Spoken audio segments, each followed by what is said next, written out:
dispose de 20 minutes afin de présenter son cas au jury. J'afficherai un carton pour les 10, les 5, les 2 dernières minutes et les 30 dernières secondes de la présentation. Lors des 10 dernières secondes du discours, j'indiquerai à l'aide de mes 2 mains le nombre de secondes restantes. Une équipe n'ayant pas terminé sa présentation après 20 minutes se verra arrêtée afin de passer à la période des questions. Une période de questions d'une durée maximale de 5 minutes est allouée au jury à la fin de la présentation. Je tiens à rappeler au jury qu'il est obligatoire de poser au moins une question lors de cette période. J'inviterai maintenant les juges à se présenter brièvement. Vous pourrez ensuite débuter. Donc, mon nom est Guy Goulet, je suis le président et chef de la direction de Genius Properties. Je suis un ingénieur géologue gradué de l'École polytechnique de Montréal en 1986.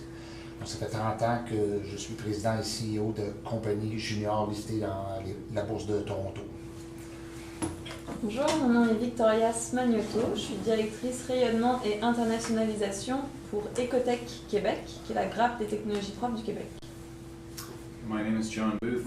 I was originally trained as a biologist and lawyer, but I was an investment banker for many years, and now a fund manager and on the board of Genius.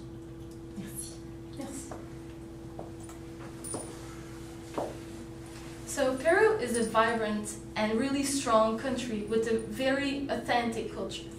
On the other hand, you're a Genius, a company with a growing and innovative structure that wants to go bigger and who wants to take opportunities. So to make that the best match, you need to step on into their shoes and face what the Peruvian culture is. So today, please take your seat. We're taking you into the Andes, into this bumpy road with the bumpy bus, into Cerro de Pasco.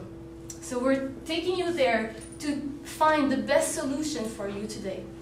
So we are the MESO team, a team ready to give you bold solutions that are flexible and adaptable for your needs. So that is why we started in English and we'll pursue in French. Alors, Genius Properties, vous avez récemment fait fusion avec une entreprise minière située au Pérou qui, elle, détient les droits d'exploitation des résidus de terre d'une mine qui est non traitée et non exploitée. Vous, voyant cette opportunité-là et sachant qu'il y a un potentiel de retombée économique énorme, vous voulez sauter sur l'occasion. Par contre, on voit 3 problèmes majeurs face à ce projet-là. Premièrement, une contamination de l'eau et de la terre qui a été causée par l'exploitation de la mine, qui a directement affecté la condition de vie des gens qui vivent au village. Puisque la principale activité économique était l'agriculture, mais puisque les sols sont contaminés, ils ne peuvent plus pratiquer ce moyen de revenu-là. Et finalement, tout ça fait face qu'il y a un problème de confiance des acteurs, qui sont un peu réticents face aux activités minières. Face à ça, vous nous avez posé un mandat qui est assez clair, qui est d'établir un plan de développement durable pour le projet de Cerro de Pasco Resources, qui est la mine, située en plein cœur du village. Deuxièmement, de proposer un repositionnement de l'image de marque de Genius Properties. Et finalement, comment redistribuer les finances pour la communauté locale. Donc, comme ma collègue l'a mentionné, on a vu qu'il y avait plusieurs menaces face à votre projet, mais on croit que c'est plutôt des bonnes opportunités à saisir, puis des petits défis à les régler. Donc, premièrement, c'est sûr que les locaux, ils veulent vraiment un gros développement économique. Ils sont prêts à avoir de meilleurs emplois.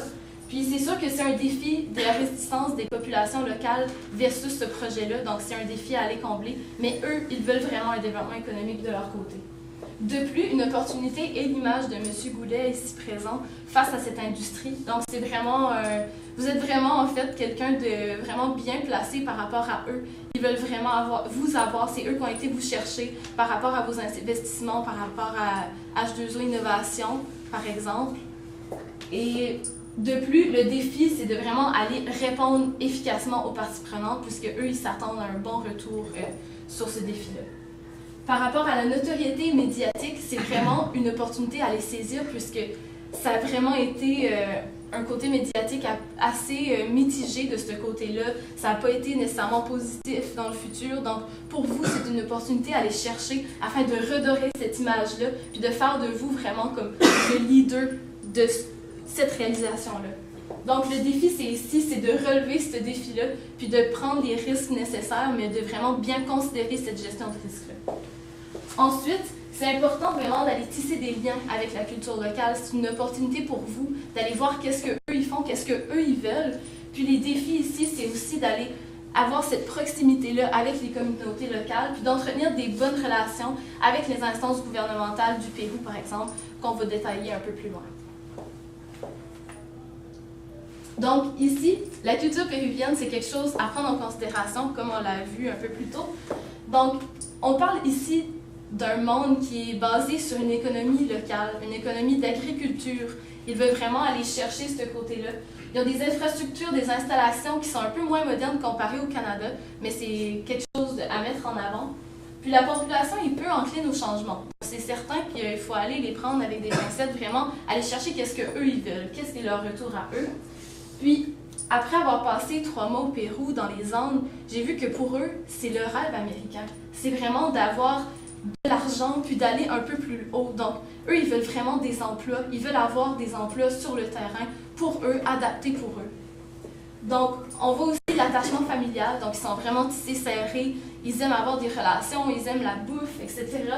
Puis ici, le moyen de communication, pour eux, c'est vraiment le bouche à oreille, les radios, les moyens un peu moins entretenus par ici au Canada. Donc, c'est vraiment à ces petites choses qu'on peut s'adapter ici. Parlons maintenant un petit peu de vous. Et vous, c'est toutes ces personnes qui sont présentes ici. On parle des organismes, on parle des gouvernements, on parle de vos actionnaires, mais également des communautés locales. Toutes ces personnes-là sont des personnes qui vont être à considérer, puis on l'a bien remarqué, ça va être également de faire comprendre pourquoi vos actionnaires ils devraient vous pousser puis vous propulser dans ce projet-là. Donc, en se basant vraiment sur toutes vos parties prenantes, on vous a construit une solution. Aujourd'hui, on n'a plus le choix. Il faut agir.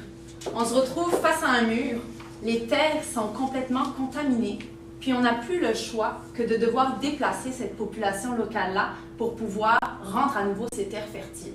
Voilà pourquoi on vous propose aujourd'hui notre solution. Pasto Verde.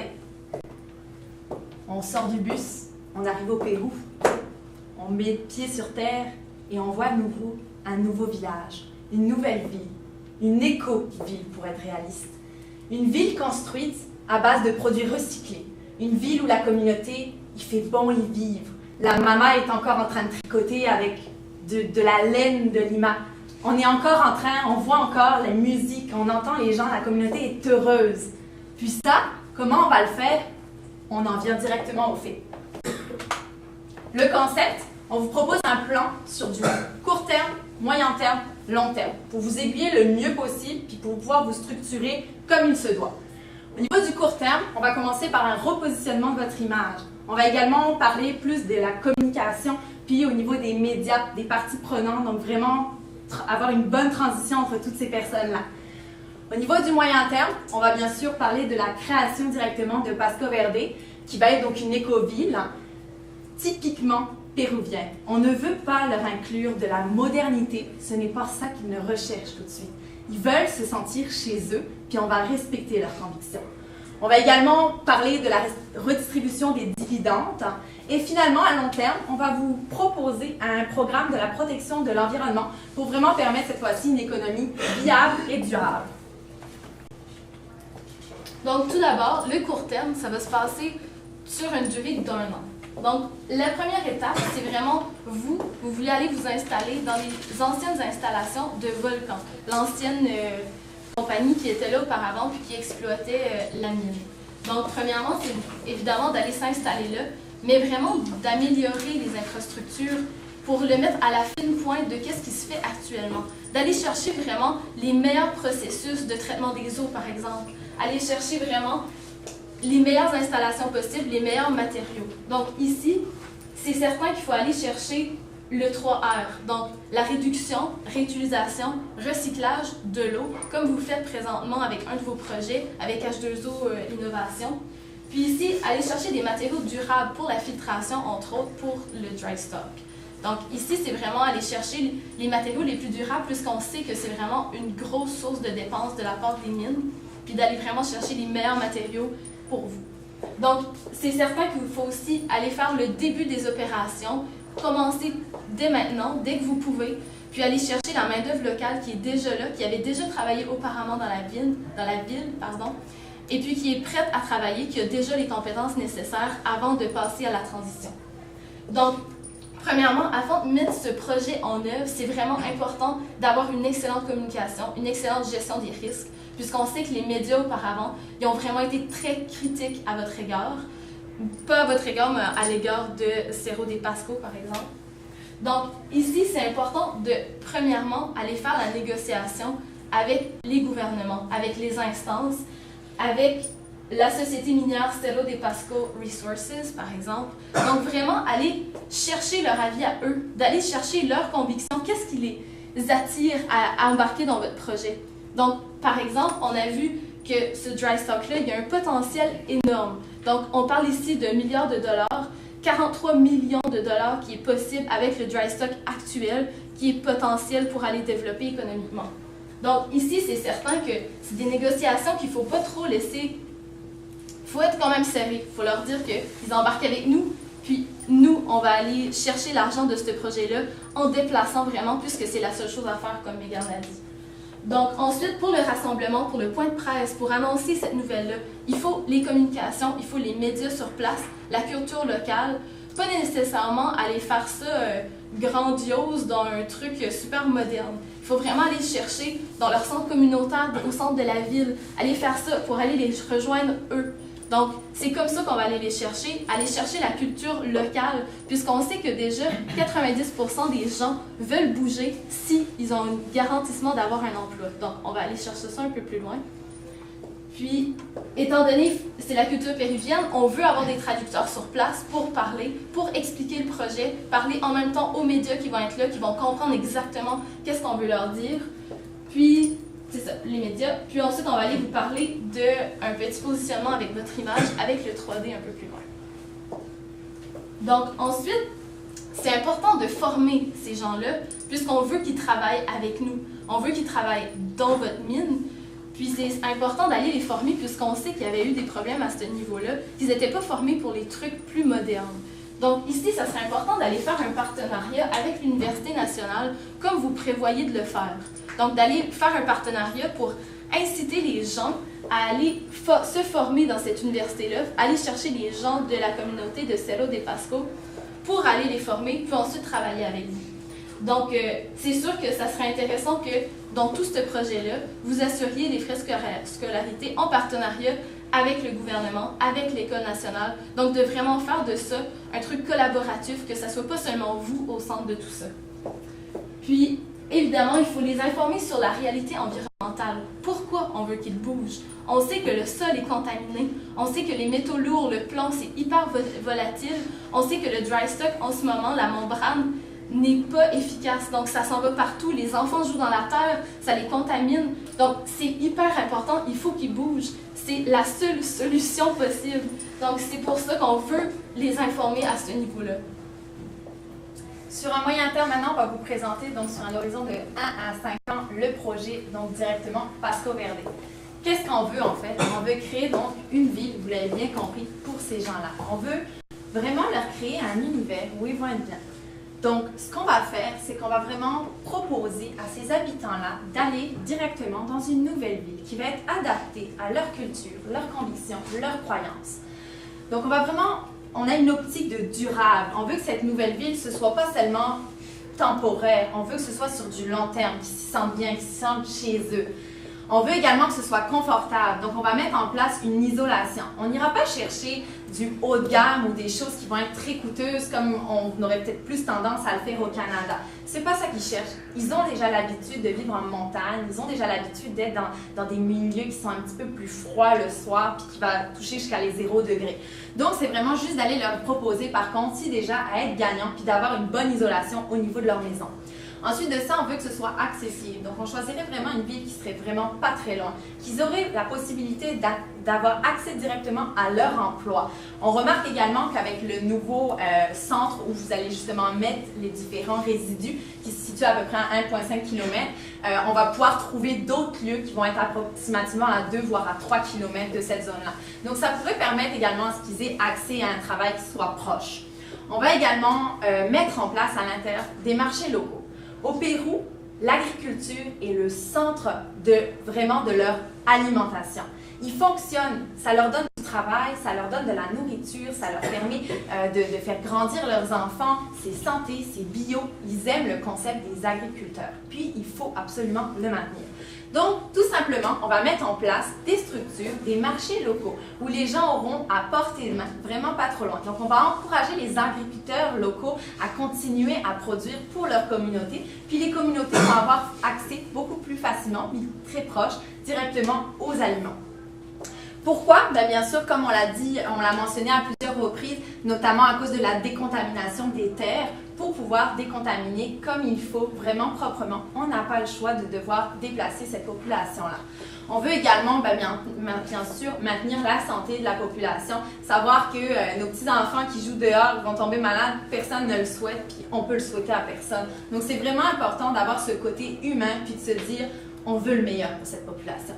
Ensuite de ça, on veut bien sûr une rentabilité économique. Ça va apporter une plus-value au PIB du pays, mais également à vous. Vous allez pouvoir connaître une rentabilité parce que vous allez avoir un peuple heureux qui va vous soutenir.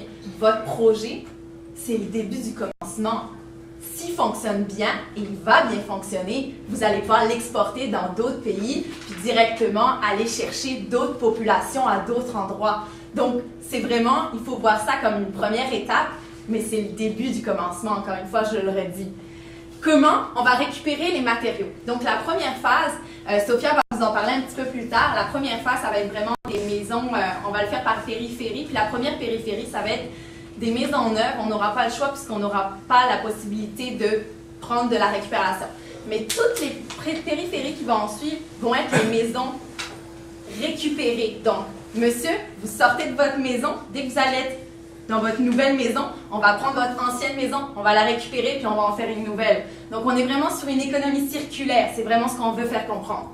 On va également démontrer l'impact environnemental, économique et social, faire comprendre à la communauté pourquoi on le fait, que c'est bon pour tout le monde, puis pas seulement pour vous. Et on va appuyer avec des instances gouvernementales directement.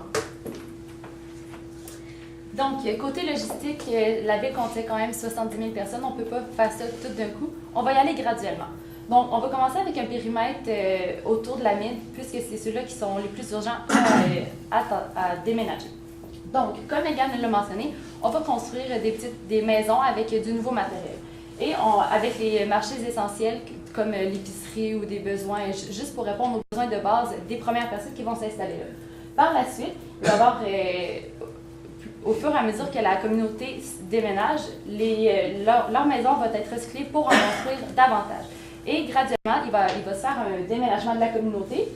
Et au fur et à mesure, Pasco Verde va se développer de façon à l'aide d'une économie circulaire, comme Megan l'a mentionné. Venons-en maintenant à la visibilité 3D. On parlait avant de repositionner votre image, de vous donner vraiment une image de marque à l'international. On a pensé au 3D. Pourquoi? Le concept est très très simple en fait, c'est de vous mettre directement sur votre site web des capsules vidéo, des images, mais qui elles vont être en 3D. C'est un changement qui paraît petit, on se dit, j'ai déjà des images, on a vu également que vous êtes en restructuration du site internet, donc c'est vraiment le bon moment de le faire. Pourquoi? Parce qu'on va augmenter la visibilité, on va augmenter votre notoriété, on va augmenter l'expérience et la connaissance des personnes qu'elles vont acquérir, mais également on va rendre visibles vos activités à l'international. 30%. 30%, c'est la visibilité que vous venez d'accroître parce que vous venez de mettre une image 3D plutôt qu'une image 2D. On ne s'en rend pas forcément compte, mais la population, quand elle est sur un site en ligne, elle regarde, puis dès qu'elle voit une image, ça pop-up, puis ça reste en mémoire. Le fait de vivre l'expérience à travers une image vaut parfois souvent 1000 mots. Puis, c'est sérieux, avec le 3D, vous allez vraiment gagner en augmentant votre visibilité par rapport aux populations. Pas besoin de mots, ça se comprend. Donc, ça va vraiment s'adresser à la communauté internationale. On vous donne ici des numéros de studios à qui vous pourriez faire affaire. L'analyse des parties prenantes, c'est un outil que vous devez utiliser. Notamment, donc, on remarque vraiment qui va être influent pour vous puis qui va être en position pour ou contre vous. C'est à travailler avec ces personnes-là. C'est primordial. On a la redistribution des dividendes. Donc là, on vous a mis l'éducation, la population locale, les agriculteurs et les acteurs connexes.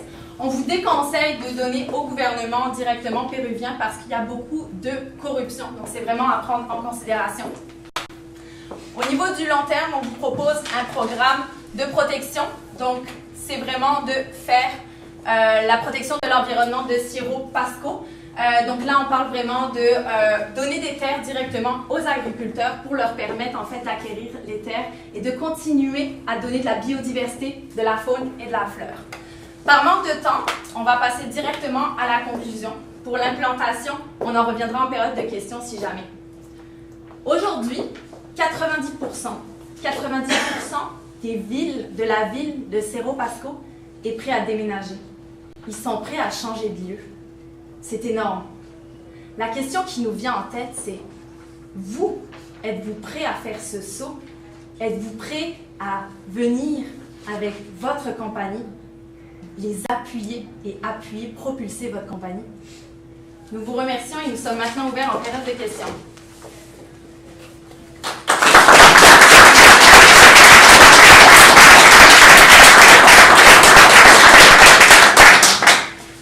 I had a slide on the budget, but unfortunately didn't get to it. Yeah, right. Could you speak to some numbers? Yeah, sure. You can do it in French if you want. Ça me fait rien, en français, si c'est bien. OK, il n'y a pas de problème. Donc, premièrement, ici, on vous a fait un budget avec des pourcentages.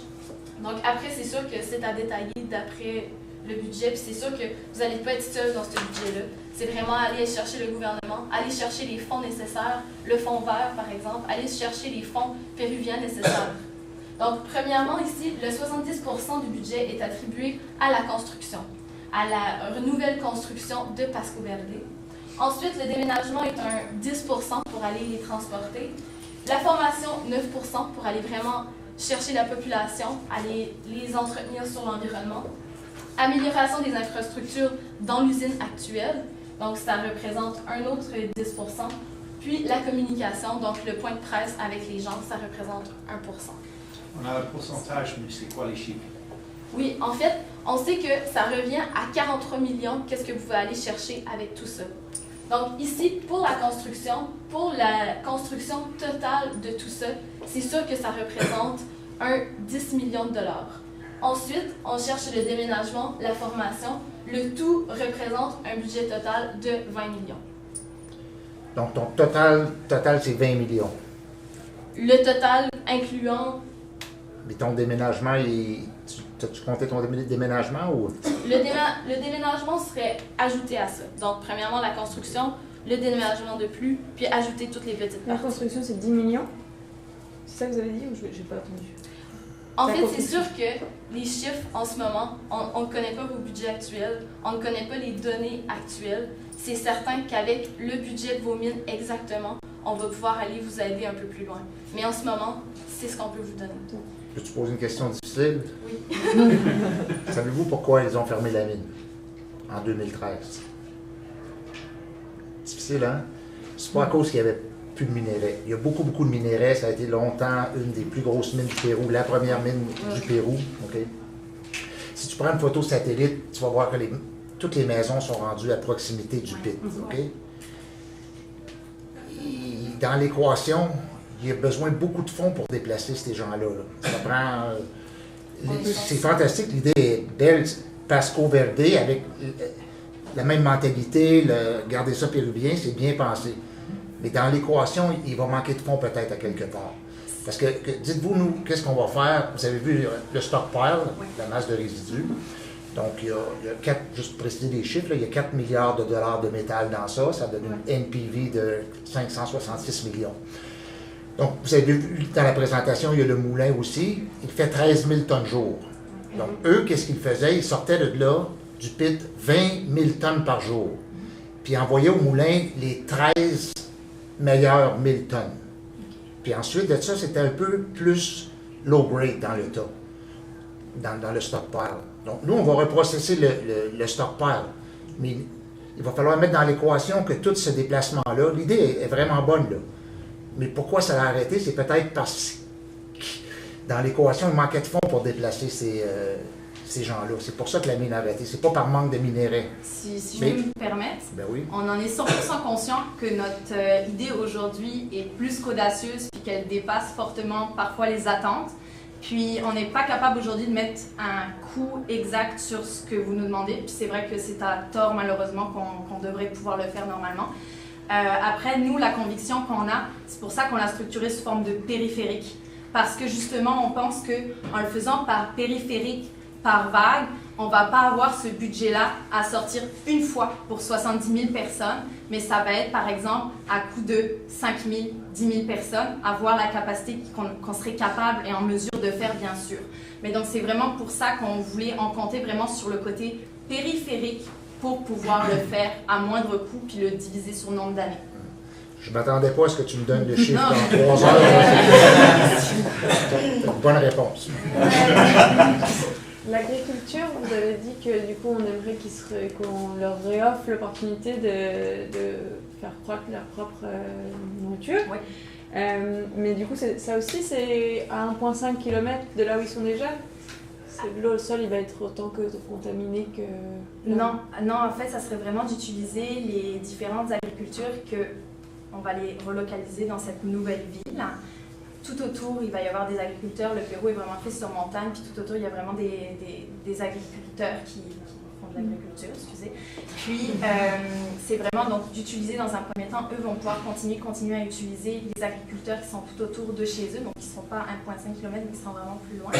Puis par contre, notre objectif ultime, quand on a la conviction de se dire que ce sera possible un jour, c'est que là où il y a ce fameux trou qui est complètement abîmé, qu'on ne peut plus rien faire, on est conscient que ça prend des décennies, bien sûr, mais ça serait bien sûr dans un monde idéal de pouvoir refertiliser, puis de pouvoir recréer quelque chose, une biodiversité en fait là-dessus.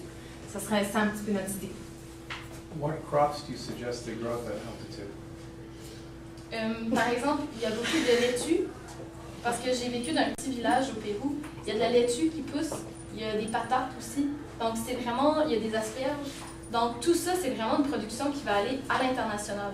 Donc cette économie-là, malheureusement, eux, ils mangent même pas leurs propres crops, justement. Ils l'envoient à l'international. Donc c'est pour ça que, pour eux, ça peut vraiment les améliorer, d'aller leur donner des terres nouvelles, d'améliorer la qualité de vie de leurs aliments. Puis ça va pousser encore meilleur. La période de questions est terminée.